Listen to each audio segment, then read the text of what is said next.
এরপর যে ফ্রাই মাছের ফিশগুলো যে ভাজা ছিল সেগুলো দিয়ে দিচ্ছি। ফ্লাওয়ার ভেজানো জলটা আস্তে আস্তে দিয়ে দিচ্ছি।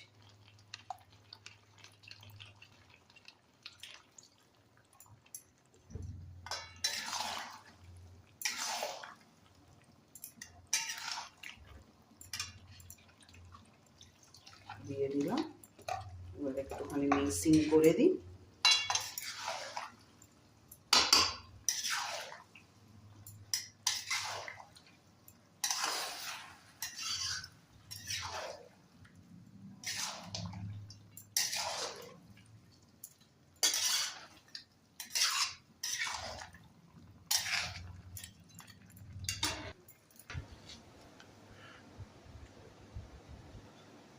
আমার এখানে চিলি ফিশ তৈরি হয়ে গেছে।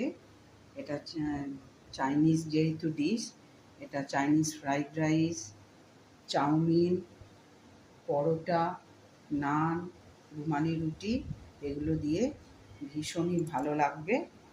আর এই রেসিপিটা যদি আপনাদের ভালো লেগে থাকে তাহলে প্লিজ আমাকে অনেক সাবস্ক্রাইব করে আমার পাশে থাকবেন। নমস্কার।